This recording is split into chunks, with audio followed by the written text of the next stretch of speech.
ॐ अगजाननपद्मार्कं गजाननमहर्निशम् अनेकदन्तं भक्तानामेकदन्तमुपास्महे श्रीमहागणपतये नमः. Okay, we'll start. We'll do a quick review. I think we do it from, I think, the first section, number 13, and I think Yani Namani Angil, I think we have to do a review. So let me just see. Amuchechi, can you do one half? And then Ramesh, can you do one half?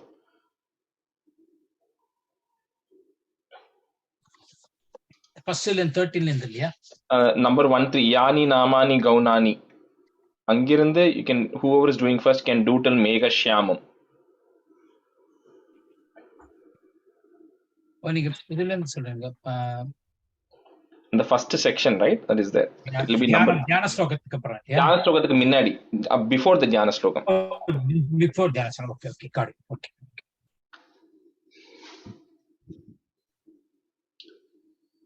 You want to go first, Ramesh, or?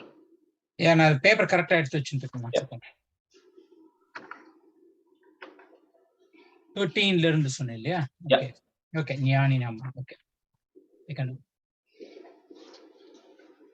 यानि नामानि गौणानि विख्यातानि महात्मनः ऋषिभिः परिकीर्तानि तानि वक्ष्यामि भूतये ऋषिर्नाम्नां सहस्रस्य वेदव्यासो महामुनिः छन्दोनुष्टुप् तदा देवो भगवान् देवकीसुतः अमृतां सुद्भवो बीजं शक्तिर्देवकी नन्दनः त्रिसामाहृदयं तस्य शान्त्यर्थे विनियुच्यते विष्णुं जिष्णुं महाविष्णुं प्रभविष्णुं महेश्वरम् अनेकरूपदैत्यान्तं नमामि पुरुषोत्तमम् अस्य श्रीर्विष्णोर्दिव्यसहस्रनामस्तोत्रमहामन्त्रस्य श्रीवेदव्यासो भगवान् ऋषिः अनुष्टुप् छन्दः श्री महाविष्णु परमात्मा श्रीमन्नारायणो देवता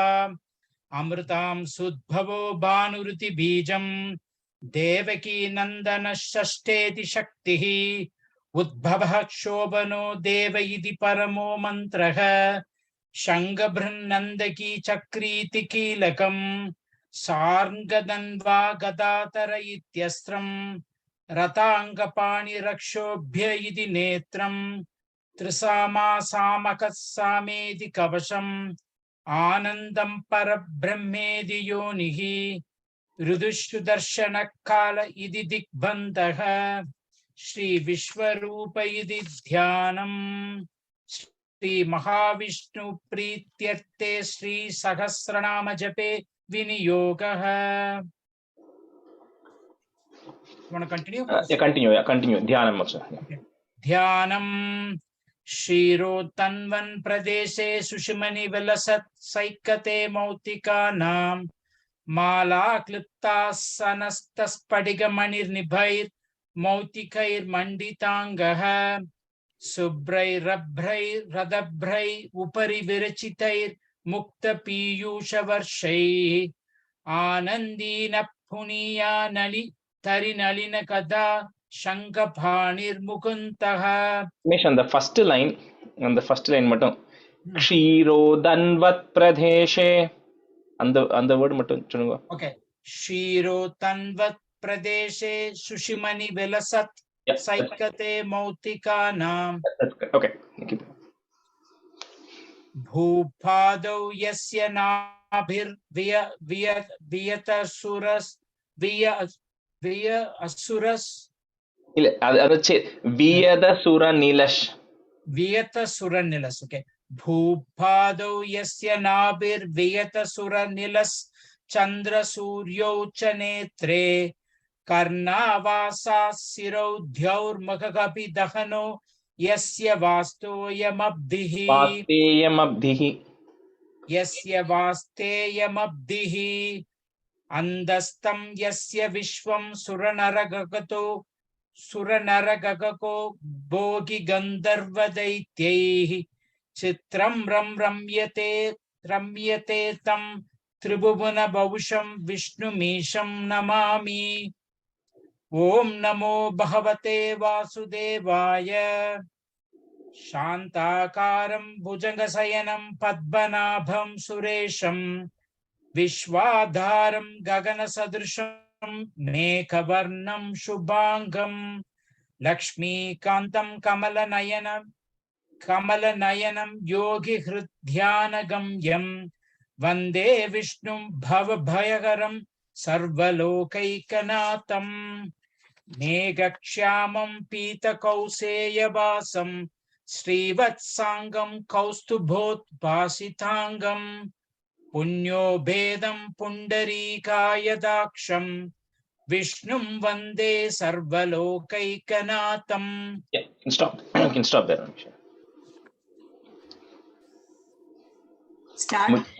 Yeah, you can start. नमः समस्तभूतानामादिभूताय भूभृते अनेकरूपरूपाय विष्णवे प्रभविष्णवे सशङ्खचक्रं सकिरीटकुण्डलं सपीतवस्त्रं सरसीरुहेक्षणं सहारवक्षस्थलशोभिकौस्तुभं नमामि विष्णुं शिरसा चतुर्भुजम् छायायां पारिजातस्य हेमसिंहासनोपरि आसीनमम्बुदश्याममायताक्षमलङ्कृतम् चन्द्राननं चतुर्बाहुं श्रीवत्साङ्गितवक्षसं रुक्मिणी सत्यभामाभ्यां सहितं कृष्णमाश्रये। ॐ विश्वं विष्णुर्वषट्कारो भूतभव्यभवत्प्रभुः भूतकृद्भूतभृद्भावो भूतात्मा भूतभावनः भूतात्मा परमात्मा च मुक्तानां परमागतिः अव्ययः पुरुषः साक्षी क्षेत्रज्ञोऽक्षर एव च योगो योगविदां नेता प्रधानपुरुषेश्वरः नारसिंहवपुः श्रीमान् केशवः पुरुषोत्तमः सर्वः सर्वशिवस्ताणुर्भूतादिर्निधिरव्ययः सम्भवो भावनो भर्ता प्रभवः प्रभुरीश्वरः स्वयंभूः शम्भुरादित्यः पुष्कराक्षो महास्वनः अनादिनिधनो धाता विधाता धातुरुत्तमः अप्रमेयो ऋषिकेशः पद्मनाभो मरप्रभुः विश्वकर्मा मनुस्त्वष्टास्तविष्टस्तविरो ध्रुवः अग्राह्यः शाश्वतः कृष्णो लोहिताक्षः प्रदर्दनः प्रबोधस्त्रिगकुद्धाम पवित्रं मङ्गलं परम् ईशानः प्राणदः प्राणो ज्येष्ठः श्रेष्ठः प्रजापतिः हिरण्यगर्भो भूगर्भो माधवो मधुसूदनः ईश्वरो विक्रमी धन्वी मेधावी विक्रमः क्रमः अनुत्तमो दुरादर्शः कृतज्ञः कृतिरात्मवान्. Okay, you stop there. Very good. Okay, so we'll start from 10. I think Priya Sri Kumar, you can be a student in the first half, and Matangi, can you be a student today, first half? Okay. Yes. Okay. So stanza 10. Sureshaha, so you can put a ish. Sharanam Sharma Vishwaretaha, put a f. Prajabhavaha. Ahas Samvatsaro Vyalaha, put a f. Vyalaf. Pratyayaha, put a is. Sarva Darshanaha. Suresha Sharanam Sharma Vishwaretah Prajabhavaha. Ahas Samvatsaro Vyalaf. Pratyayah Sarva Darshanaha.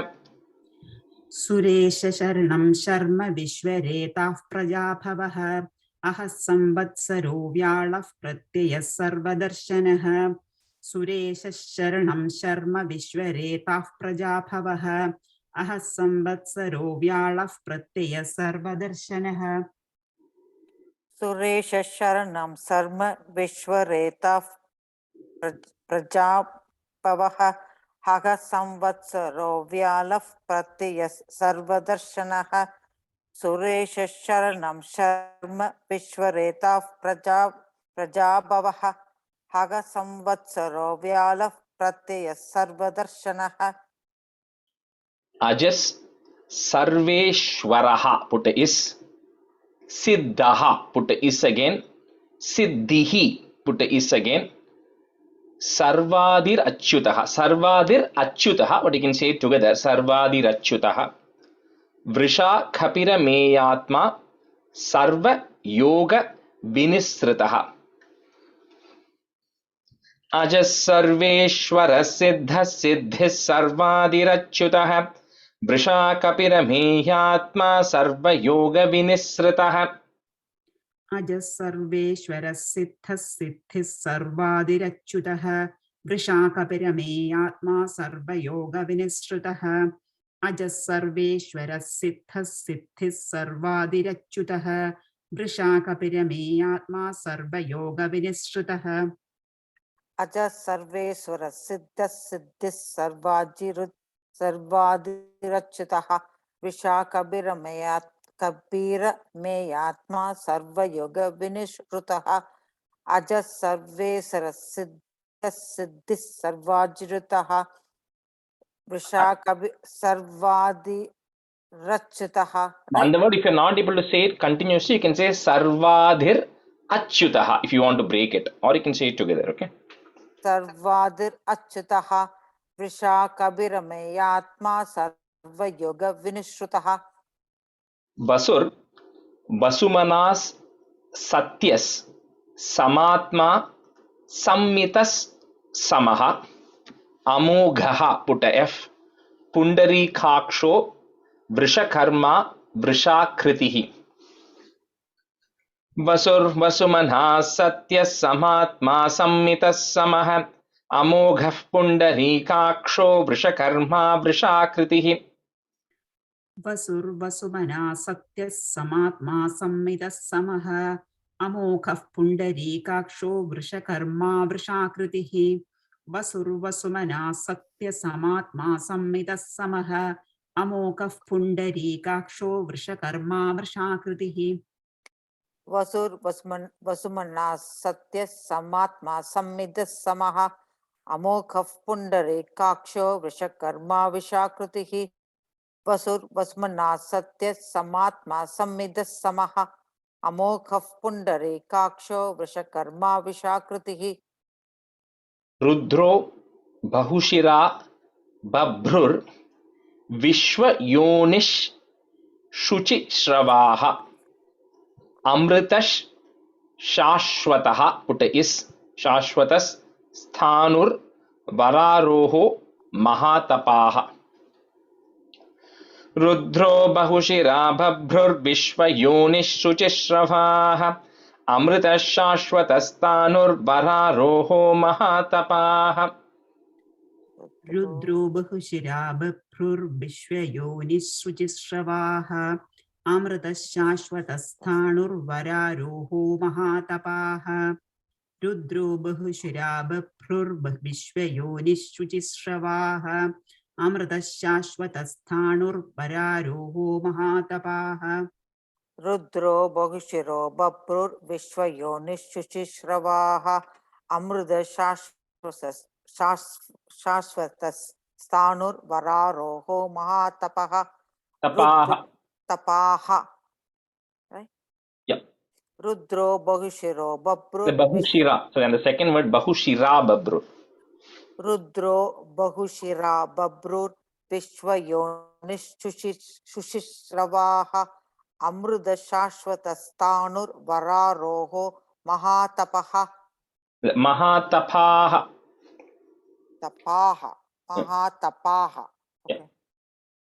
Sarvagaha put a is Sarva Vidbhanuhu. So there you put a ir to join it. Sarva Vidbhanur Vishwakseno Janardhanaha Vedo Veda Vidavyango Vedango Vedavit Kavihi.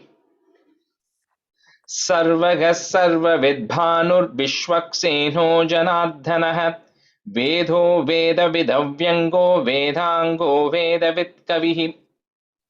Sarvaga Sarva Vidbhanur Vishwakseno Janardhanaha Vedo Veda Vidavyango Vedango Vedavit Kavihi.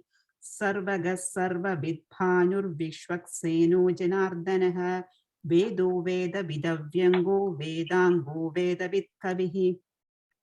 सर्वगः सर्वविद्वानुर्विश्वक्सेनो जनार्दनः वेदो वेदविदव्यङ्गो वेदाङ्गो वेदविग्गविः सर्वगः सर्वविद्वानुर्विश्वक्सेनो जनार्दनः वेदो वेदविदव्यङ्गो वेदाङ्गो वेदविग्गविः लोकाध्यक्षः सुराध्यक्षो धर्माध्यक्षः put इह sound धर्माध्यक्षः कृताकृतः चतुरात्मा चतुर्व्यूहः चतुर्दंष्ट्रः चतुर्भुजः.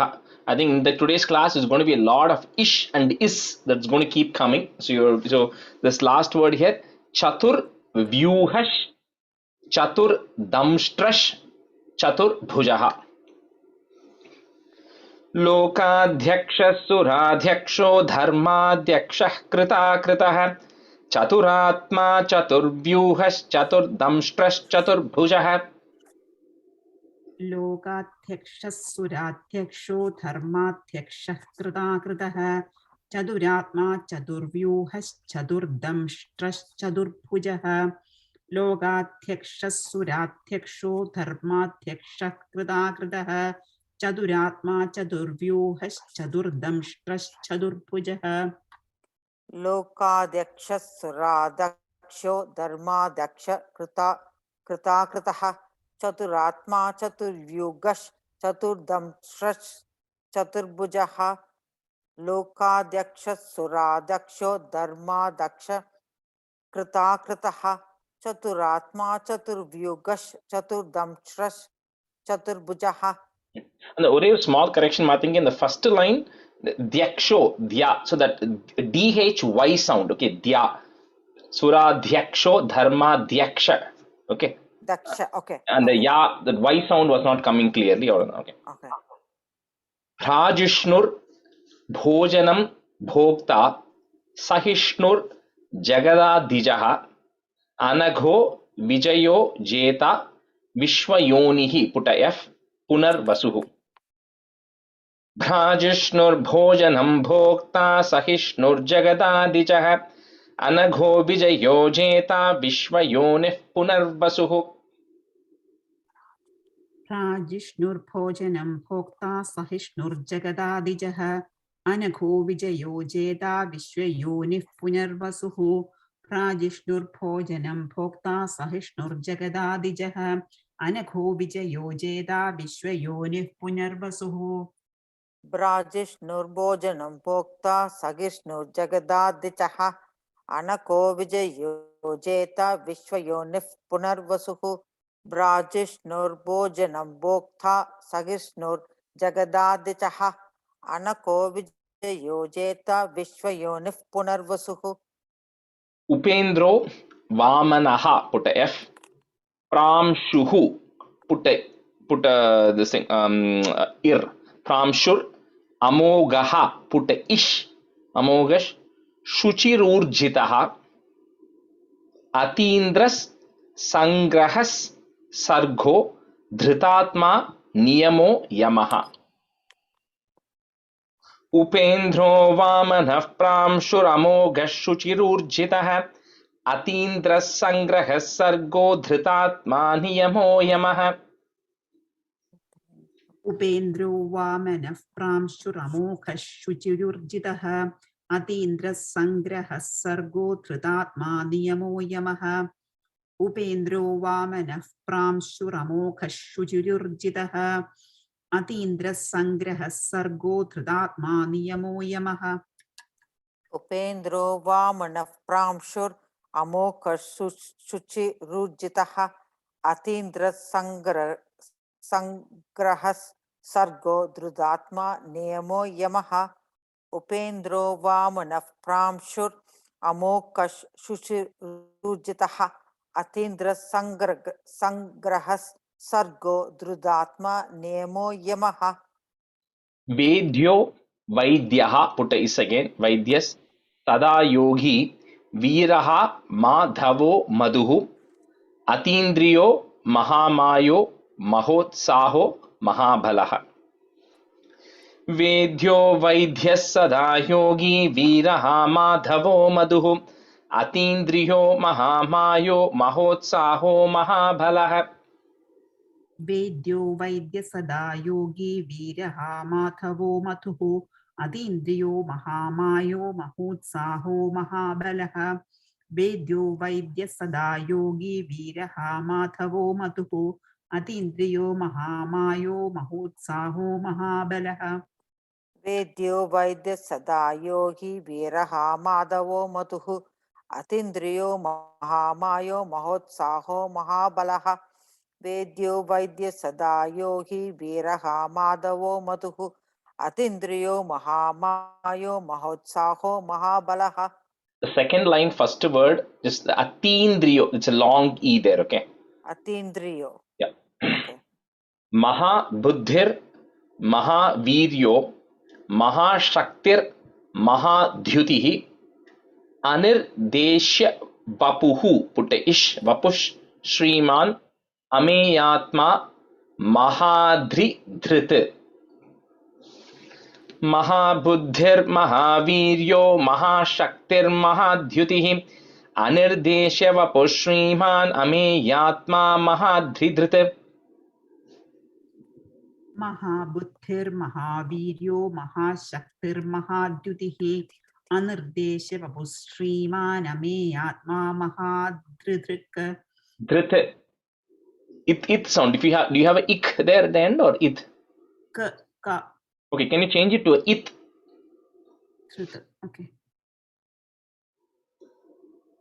महाबुद्धिर महावीर्यो महाशक्तिर महाद्युतिः अनिर्देश्य वपुः श्रीमान् अमेयात्मा महाधृधृत्.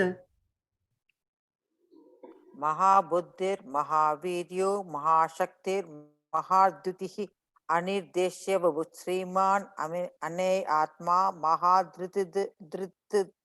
Right? Dhrit. And the second last word is ameyatma. Ma, ameyatma. Rajesh, is it Mahatritrit? Dhrit. Wait, what do you have? You also have ik only? Because this prapati. Yeah. Trit. Book is given Tritrek. So it says Tritrit or Tritrek. Wait, let me check because the prapati, that is my version which I'm looking at, is having it only. Trit Rud. Dhrit. D-T-H. Mahadrit. Yeah. Mahadri. Mahadri Dhrit. Mahadri Dhrit. That's what I have. Yeah. Okay. Mahadri Trid. Okay. Yes. Okay. Correct. Mahabuddhir Mahaviryo Mahashaktir Mahadyutihi Anirdeshya Vabhut Sriman Ane Atma Mahadridrit. Mahadridrit. Yeah, that's correct. But in the second last word, you're saying ane atma. It's ame atma. Ame Atma. Yeah. Okay. Ame Atma Mahadridrit. Yeah. Okay. Can you say the last one once, Rajesh? Thank you. Anirdeshya vapuh shriman ame atma mahadridrit. Thank you. Maheshwaso mahi bharta Srinivasas satang gatihi aniruddhaha put is Suranando Govindo Govidam patihi. Maheshwaso mahi bharta Srinivasas satang gatihi aniruddhas Suranando Govindo Govidam patihi.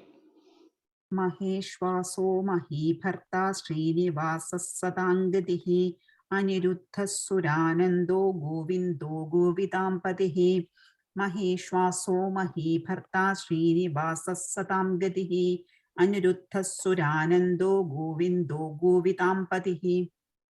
Maheshwaso Mahibharta Srinivasa Sadankatihi Aniruddha Suranando Govindo Govidampatihi. Maheshwaso Mahibharta Srinivasa Sadamgatihi Aniruddha Suranando Govindo Govidampatihi. Marirchir Damano Hamsaha put is Suparno Bhujagottamaha Hiranya Nabhas Sutapaha put F Padmanabhaha put F Prajapatihi. Marirchir Damano Hamsa Suparno Bhujagottamaha हिरण्यनाभः सुतपाः पद्मनाभः प्रजापतिः मरीचिर्दमनो हंसः सुपर्णो भुजगोत्तमः हिरण्यनाभः सुतपाः पद्मनाभः प्रजापतिः मरीचिर्दमनो हंसः सुपर्णो भुजगोत्तमः हिरण्यनाभः सुतपाः पद्मनाभः प्रजापतिः मरीचिर्दमनो हंसः सुपर्णो भुजगोत्तमः हिरण्यनाभसुदभा पद्मनाभः प्रजापतिः मरीचिर्दमनो हंसः सुपर्णो भुजगोत्तमः हिरण्यनाभसुदभा पद्मनाभः प्रजापतिः अमृत्युः सर्वदृक् सिंहः पुट इस् संधाता संधिमान् स्थिरः अजो दुर्मर्शनः शास्ता. You can break it at that first ish. दुर्मर्शनः शास्ता विश्रुतात्मा सुरारिहा. अमृत्युः सर्वदृक् सिंहः संधाता संधिमान् स्थिरः अजो दुर्मर्शनः शास्ता विश्रुतात्मा सुरारिहा. अमृत्युः सर्वदृक्सिंहः सन्धाता सन्धिमान् स्थिरः अजो दुर्मर्शनः शास्ता विश्रुतात्मा सुरारिः अमृत्युः सर्वदृक्सिंहः सन्धाता सन्धिमान् स्थिरः अजो दुर्मर्शनः शास्ता विश्रुतात्मा सुरारिः Surariha. Surari, the end you can, yeah. Surariha. Yeah. It's extended, right? Yeah, Long, yeah. right? Okay. Surariha, yeah. Surariha, okay. अमृत सर्वदृक्सिंहः सन्धाता सन्धिमान् स्थिरः अजो दुर्मर्शनस्तान्तो विश्रुतात्मा सुरारिः. I think on the second line, second word, Durmarshanash Shasta. दुर्मर्शनस्तात Shasta. Durmarshanash Shasta. दुर्मर्शनशास्ता. Yeah. Right? Okay. Yeah. Durmanash. Okay. The Durmarsh, two ears coming. One ear is coming after Du, one is coming after Ma. Durmarshanash. Durmarshanastatta. Yeah. Right? Okay. Yeah. Amruda sarvadrsimha sandata sandiman stiraha ajo durmarshanas sasta vishrudatma surariha. Yeah, and the first word Amrityus. Okay, first word. Amrityus. Yes. Okay. Gurur. Yes.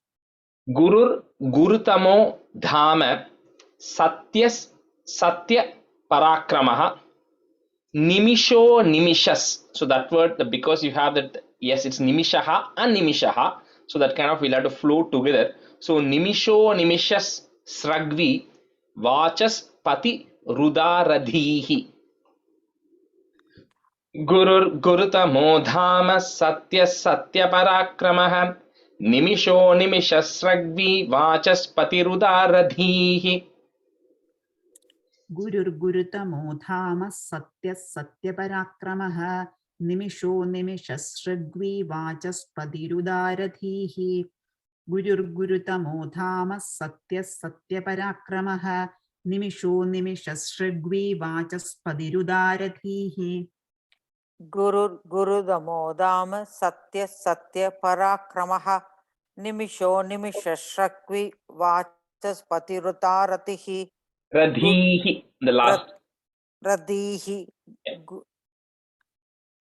गुरुर्गुरुदमोदाम सत्य सत्य पराक्रमः निमिषो निमिषश्रक्वि वाचस्पतिरुदारतिः Radhihi.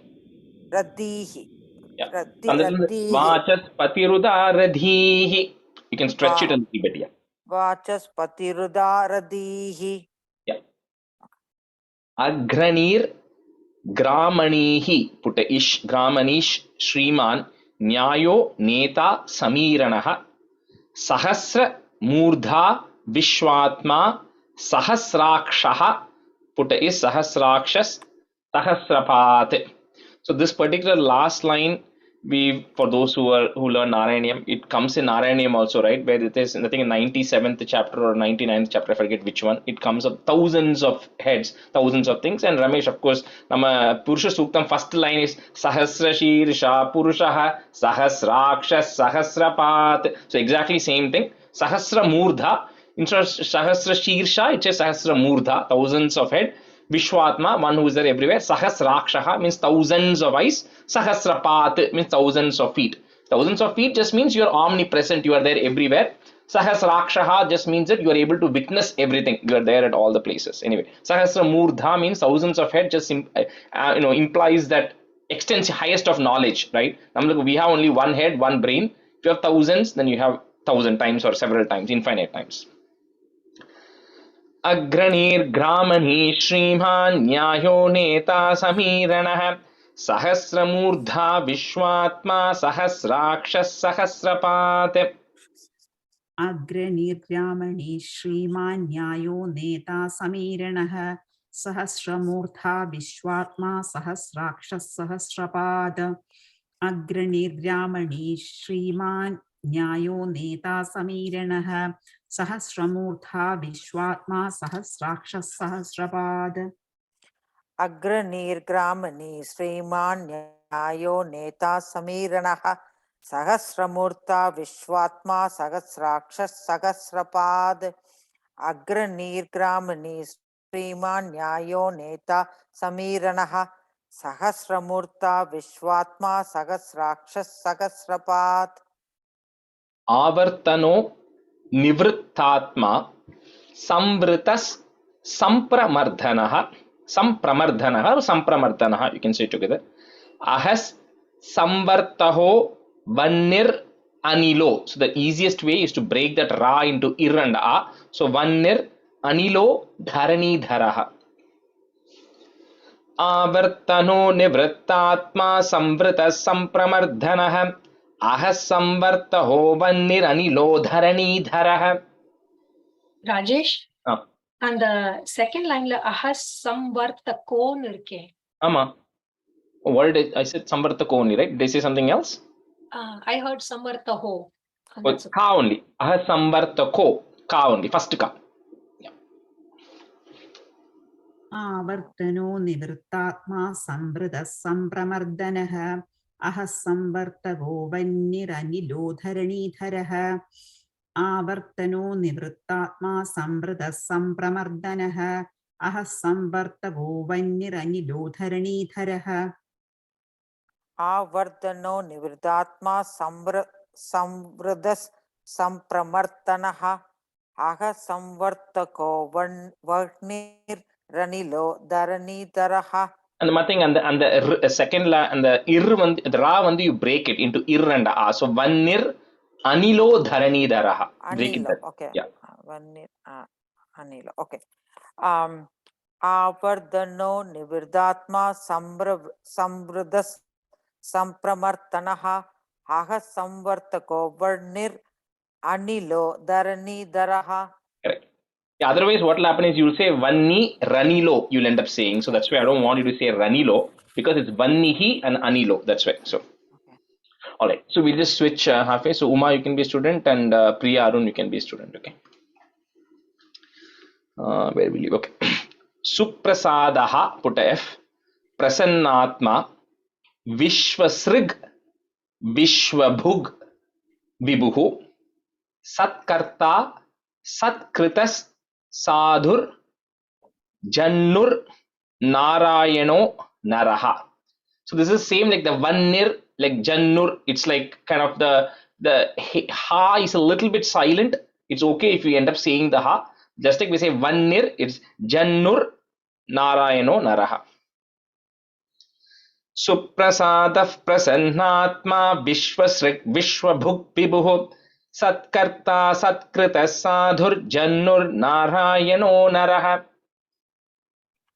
Suprasada prasannatma vishwasrig vishwabhrug vibhu satkarta satkrita sadhur jannur narayano naraha. Suprasada prasannatma vishwasrig vishwabhrug vibhu सत्कर्ता सत्कृतः साधुर्जन्नुर्नारायणो नरः सुप्रसादः प्रसन्नात्मा विश्वभुक् विभुः सत्कर्ता सत्कृतः साधुर्जन्नुर्नारायणो नरः सुप्रसादः प्रसन्नात्मा विश्वभुक् विभुः सत्कर्ता सत्कृतः साधुर्जन्नुर्नारायणो नरः Asankheyo Prameyatma. So those two words come together. Asankheyo Prameyatma.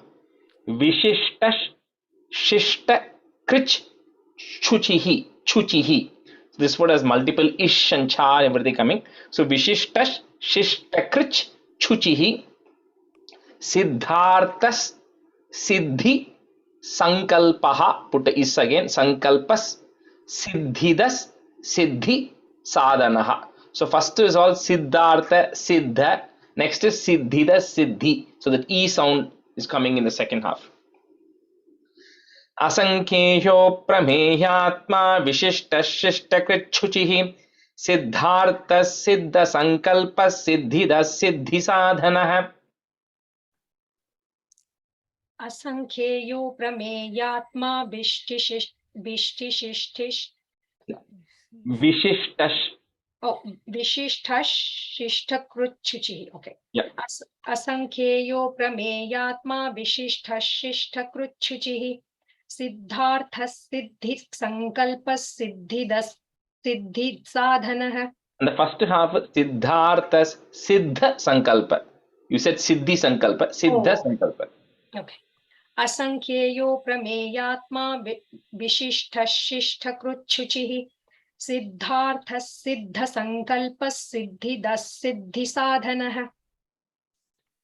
असंख्येयो प्रमेयात्मा विशिष्टशिष्टकृच्छुषिः सिद्धार्थसिद्धसङ्कल्पसिद्धिदसिद्धिसाधनः असंख्येयो प्रमेयात्मा विशिष्टशिष्टकृच्छुषिः सिद्धार्थसिद्धसङ्कल्पसिद्धिदसिद्धिसाधनः. In the first word, you saying Asha, you saying Asankheyo. Asankheyo. Okay. Asankheyo Prameyatma. Yeah. Okay. I'll correct. Vrishahi, Vrishabho, Vishnuhu. Put a ir, Vishnur, Vrisha Parva, Vrishodharaha, Vardhano, Vardhamanascha, Viviktaha. Put a ish, Viviktash, Shruti Sagaraha. वृषाहि वृषभो विष्णुर्वृषपर्वा वृषोधरः वर्धनो वर्धमानश्च विविक्तश्रुतिसागरः. वृषाहि वृषभो विष्णुर्वृषपर्वा वृषोदरः वर्धनो वर्धमानश्च विविक्तश्रुतिसागरः. वृषाहि वृषभो विष्णुर्वृषपर्वा वृषोदरः वर्धनो वर्धमानश्च विविक्तश्रुतिसागरः. वृषाहि वृषभो विष्णुर्वृषपर्वा वृषोदरः वर्धनो वर्धमानश्च विविक्तश्रुतिसागरः. वृषाहि वृषभो विष्णुर्वृषपर्वा वृषोदरः वर्धनो वर्धमानश्च विविक्तश्रुतिसागरः. सुभुजो दुर्धरो वाग्मी महेन्द्रो वसुदो वसुः नैकरूपो बृहद्रूपः. पुट इश शिपिविष्टः. पुट एफ प्रकाशनः. सुभुजो दुर्धरो वाग्मी महेन्द्रो वसुधो वसुः नैकरूपो बृहद्रूपः शिपिविष्टः प्रकाशनः. सुभुजो दुर्धरो वाग्मी महेन्द्रो वसुदो वसुः नैकरूपो बृहद्रूपः शिपिविष्टः प्रकाशनः. सुभुजो दुर्धरो वाग्मी महेन्द्रो वसुदो वसुः नैकरूपो बृहद्रूपः शिपिविष्टः प्रकाशनः. सुभुजो दुर्धरो वाग्मी महेन्द्रो वसुदो वसुः नैकरूपो बृहद्रूपः शिपिविष्टः प्रकाशनः. सुभुजो दुर्धरो वाग्मी महेन्द्रो वसुदो वसुः नैकरूपो बृहद्रूपः क्षिपिविष्टः प्रकाशनः ओजस्तेजो द्युतिधरः पुट एफ प्रकाशात्मा प्रतापनः ऋद्धस् स्पष्टाक्षरो मंत्रः पुट इश मंत्रश चंद्रांशुर Bhaskar द्युतिः if you want to break it चंद्रांशुर Bhaskar द्युतिः ओजस्तेजो द्युतिधरः प्रकाशात्मा प्रतापनः ऋद्धस्पष्टाक्षरो मन्त्रश्चन्द्रांशुर्भास्करद्युतिः ओजस्तेजो द्युतिधरः प्रकाशात्मा प्रतापनः ऋद्धस्पष्टाक्षरो मन्त्रश्चन्द्रांशुभास्करद्युतिः चन्द्रांशुर्भास्करद्युतिः चन्द्रांशुर्भास्करद्युतिः ओजस्तेजो द्युतिधरः प्रकाशात्मा प्रतापनः ऋद्धस्पष्टाक्षरो मन्त्रश्चन्द्रांशुर्भास्करद्युतिः ओजस्तेजो द्युतिधरः प्रकाशात्मा प्रतापनः ऋद्धस्पष्टाक्षरो मन्त्रश्चन्द्रांशुर्भास्करद्युतिः ओजस्तेजो द्युतिधरः प्रकाशात्मा प्रतापनः ऋद्धस्पष्टाक्षरो मन्त्रश्चन्द्रांशुर्भास्करद्युतिः अमृतां शूद्भवो भानुः पुट इश भानुष शशबिन्दुस् सुरेश्वरः औषधं जगदसेतुः पुट इस सत्य धर्म पराक्रमः अमृतां शूद्भवो भानुः शशबिन्दुः सुरेश्वरः औषधं जगदसेतुः सत्य धर्म पराक्रमः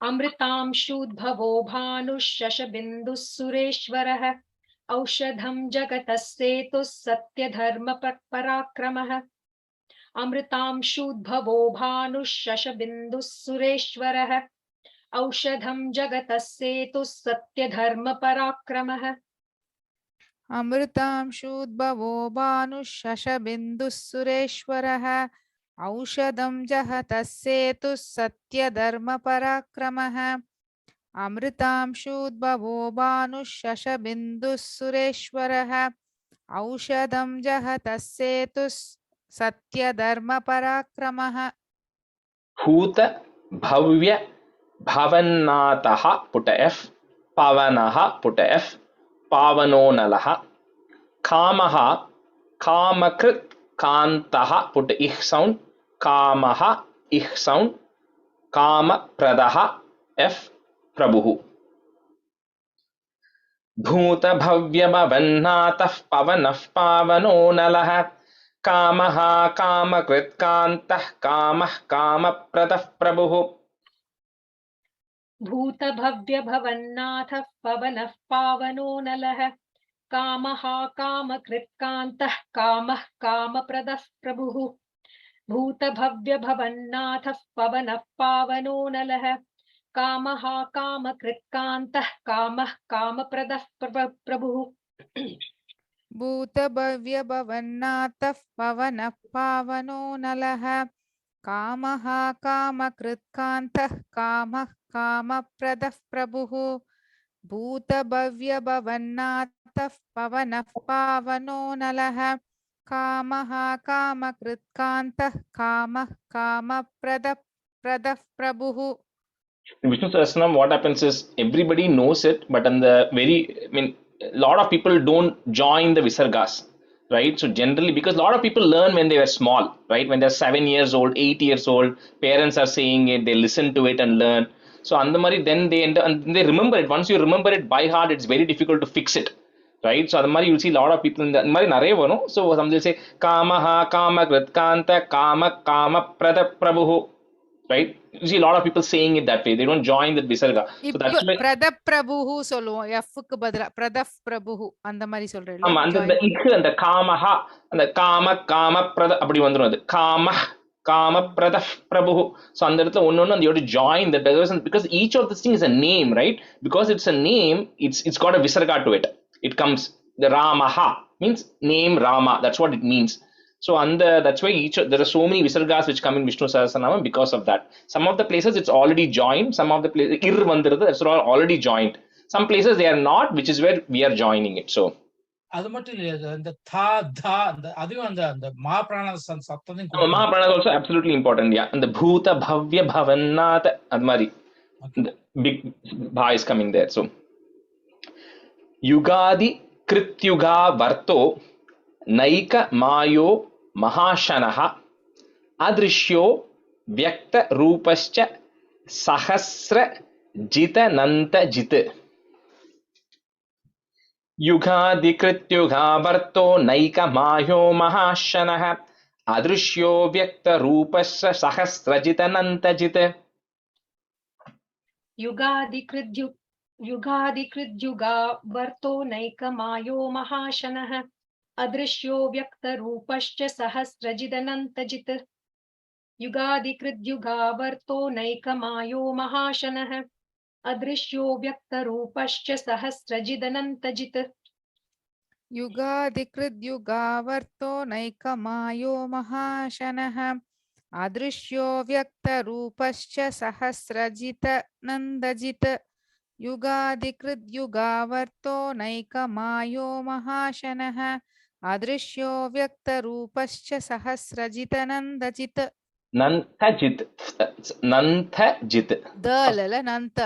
First da, yeah. Ishto Vishishtash. It goes till there.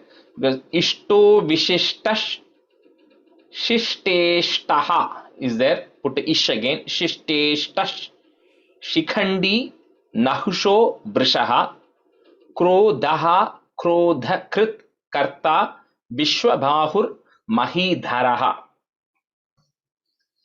इष्टो विशिष्ट शिष्टेष्ट शिखंडी नहुषो वृषः क्रोधः क्रोधकृत्कर्ता विश्वबाहुर्महीधरः. इष्टो विशिष्ट शिष्टेष्ट शिखंडी नहुषो वृषः क्रोधः क्रोधकृत्कर्ता विश्वबाहुर्महीधरः. इष्टो विशिष्ट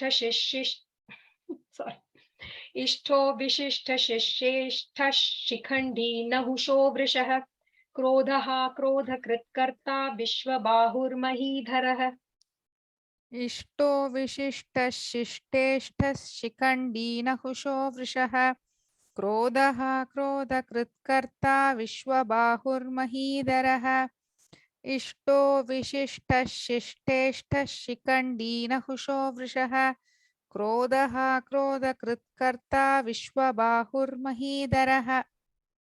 Achyutaha if put if pratitaha if again pranaha if again pranado vasa vanujaha apanidhir adhishthanam. So this place we're going to break it in two places. One, that ra that is there, you're going to make it a ir and a a. So apanidhir adhishthanam, that ma you break it into im and a, adhishthanam. Apramattaha put a f pratisthitaha. Then you can, it will come properly. Achyutah pratitah pranah pranadho vasavanujah apanidhir adhishthanam apramattah pratisthitah. Rajesh, the apan double n irukku illaya anga? Ama apanidhir. Yeah.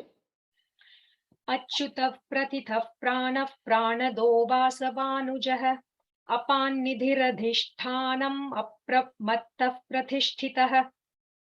Achyutah pratitah pranah pranado vasavanujah apanidhir adhishthanam apramattah pratisthitah.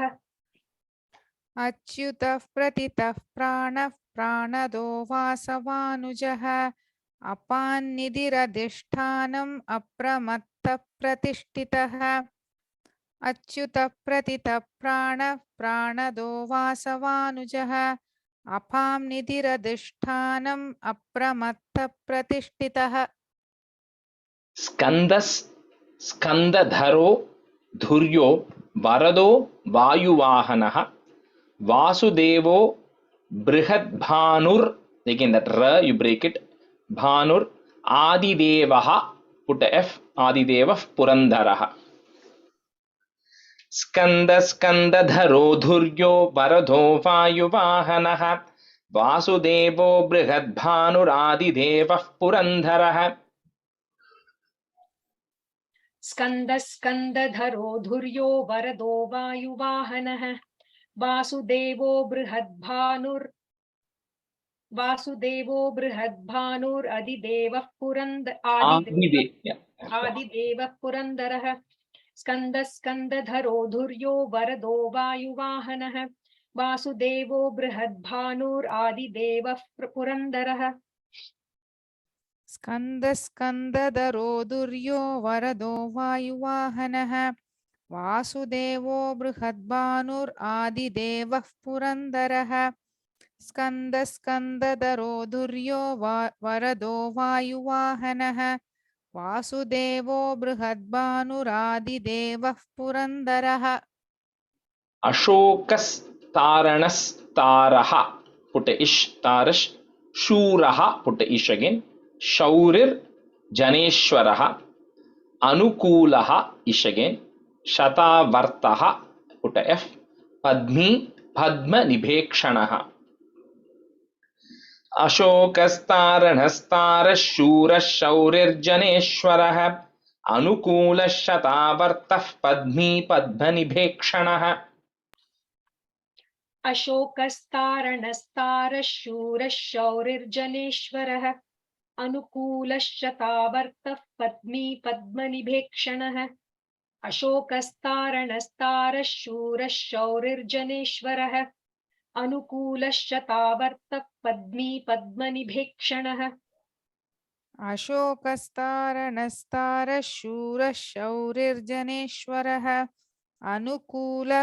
अनुकूलः शतावर्तः पद्मी पद्मनिभेक्षणः अशोकस्तारणस्तारः शूरः शौरिर्जनेश्वरः अनुकूलः शतावर्तः Padmi पद्मनिभेक्षणः Padmanabho Aravindaksha. So it's Padmanabha Aravindakshaha are the two words, but then because you have that O and the A, you kind of say it together. So Padmanabho Aravindakshaha, so put a F.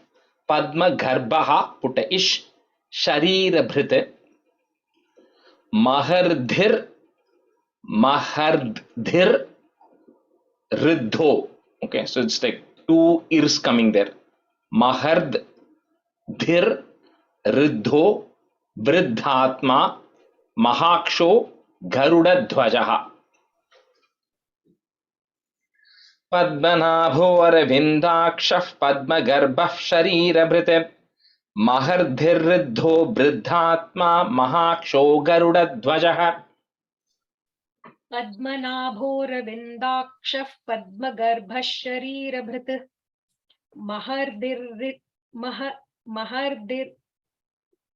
திருப்பி சொல்லுங்க Rajesh. And see, Mahard, M-A-H-A-R-D-H. Mahard, Dhir, D-H-I-R. Mahardhir, okay. Mahard, Dhir, Riddho. पद्मनाभो रविन्दाक्षः पद्मगर्भः शरीरभृत् महर्धिर्रिद्धो महर्धिर् रिद्धो, okay. महर्धिर्रिद्धो वृद्धात्मा महाक्षो गरुडध्वजः पद्मनाभो रविन्दाक्षः पद्मगर्भः शरीरभृत् महर्धिर्रिद्धो वृद्धात्मा महाक्षो गरुडध्वजः पद्मनाभो रविन्दाक्षः पद्मगर्भः शरीरभृत् महर्धिरुद्धो वृद्धात्मा महाक्षो गरुडध्वजः पद्मनाभो रविन्दाक्षः पद्मगर्भः शरीरभृत् महर्धिरुद्धो वृद्धात्मा महाक्षो गरुडध्वजः. I just typed in the chat. Okay, if I mean, this is the closest I can type in English to what it is. So Mahardhir and the capital D because the second dha. Riddho, you can't quite type it in English exactly, so it's close enough. So if anyone wants to get an English version of it, so is it Ruddho or Riddho? Not Ru. The U sound will not come. It's a R sound. Riddho. Vriddo. Yeah. Okay. Atulaha put a ish. Sharabho Bhimaha put a is. Samayigno Havir Harihi. Sarva Lakshana Lakshanyo Lakshmivan Samitinjayaha. Atulasharabho Bhima Samayigno Havir Harihi. Sarva Lakshana Lakshanyo Lakshmivan Samitinjayaha. अतुलशरभो भीमः समयज्ञो हविर्हरिः सर्वलक्षणलक्षण्यो लक्ष्मीवान् समितिञ्जयः अतुलशरभो भीमः समयज्ञो हविर्हरिः सर्वलक्षणलक्षण्यो लक्ष्मीवान् समितिञ्जयः अतुलशरभो भीमः समयज्ञो हविर्हरिः सर्वलक्षणलक्षण्यो लक्ष्मीवान् समितिञ्जयः अतुलशरभो भीमः समयज्ञो हविर्हरिः सर्वलक्षणलक्षण्यो लक्ष्मीवान् समितिञ्जयः. We'll do one more and stop today. Viksharo Rohito Margo Hetur Damodharaha put is Sahaha Mahidharo Mahabhago Vegavan Amitashanaha. If you want to break it, you can break it at that na, or you can say it together as well. Viksharo Rohito Margo Hetur Damodhara Sahaha Mahidharo Mahabhago Vegavan Amitashanaha. विक्षरो रोहितो मार्गो हेतुर्दामोदरः सहः महीधरो महाभागो वेगवानमिताशनः विक्षरो रोहितो मार्गो हेतुर्दामोदरः सहः महीधरो महाभागो वेगवानमिताशनः विक्षरो रोहितो मार्गो हेतुर्दामोदरः सहः महीधरो महाबाहो वेगवानमिताशनः विक्षरो रोहितो मार्गो हेतुर्दामोदरः सहः महीधरो Bhago. महीधरो महाबागो वेगवानमिताशनः. Okay, we'll stop the class here today. काहेन वाचा मनसेन्द्रियैर्वा बुद्ध्यात्मना वा प्रकृते स्वभावात् करोमि यद्यत् सकलं परस्मै नारायणायेति समर्पयामि.